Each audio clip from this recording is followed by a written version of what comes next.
The voice of God. The Shepherd of Hermas. Similitudes.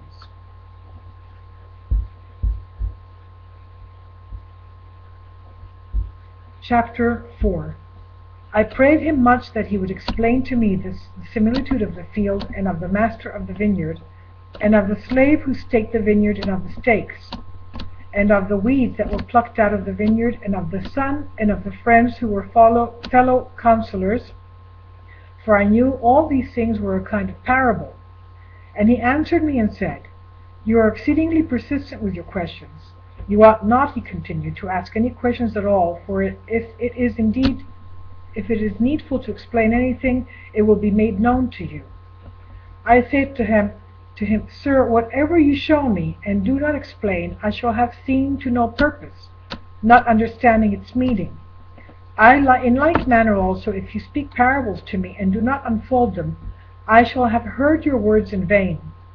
And he answered me again, saying, Everyone who is a servant of God, and has his Lord in his heart, asks of him understanding, and receives it, and opens up every parable, and the words of the Lord become known to him which are spoken in parables. But those who are weak and slothful in prayer, hesitant to ask anything from the Lord, but the Lord is full of compassion and gives without fail to all who ask him. But you, having been strengthened by the holy angel, and having obtained from him such intercession, and not being slothful, why do not you ask of the Lord understanding, and receive it from him? I said to him, Sir, having you with me, I am necessitated to ask questions of you, for you show me all things and converse with me. But if I were to see or hear things without you, I would then ask the Lord to explain them. Chapter 5. I said to you a little while ago, he answered, that you were cunning and obstinate in asking explanations of the parables. But since you are so persistent, I shall unfold to you the meaning of the similitudes of the field, and of all the others that follow, that you may make them known to everyone. Hear now, he said, and understand them. The field is this world, and the Lord of the field is he who created and perfected and strengthened all things, and the Son is the Holy Spirit, and the slave is the Son of God. And the vines are his people, whom he himself planted, and the stakes are the holy angels of the Lord, who keep his people together. And the weeds that were plucked out of the vineyard are the iniquities of God's servants, and the dishes which he sent him from his table are the commandments which he gave his people through his Son. And the friends and fellow counselors are the holy angels who were first created, and the Master's absence from home is the time that remains until his appearing. I said to him, Sir, all these are great and marvelous and glorious things. Could I therefore, I continued, understand them? No, nor can any other man, even if exceedingly wise. Moreover, I added, explain to me what I am about to ask you. Say what you wish, he replied. Why, sir, I asked, is the Son of God in the parable in the form of the slave? Chapter 6.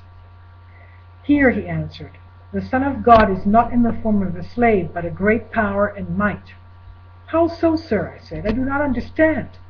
Because, he answered, God planted the vineyard, that is to say, he created the people and gave them to his Son. And the Son appointed his angels over them to keep them. And he himself purged away their sins, having suffered many trials and undergone many labors. For no one is able to dig without labor and toil. He himself then, having purged away the sins of the people, showed them the paths of life by giving them the law which he received from his Father. You see, he said, that he is the Lord of the people, having received all authority from his Father. And why the Lord took his Son as counselor, and the glorious angels regarding the heirship of the slave, listen. The holy pre-existent Spirit that created every creature, God made to dwell in flesh, which he chose.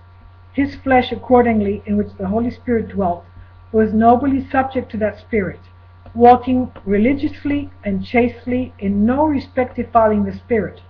And accordingly, after living excellently and purely, and after laboring and cooperating with the Spirit, and having in everything acted vigorously and courageously along with the Holy Spirit, he assumed it as a partner with it.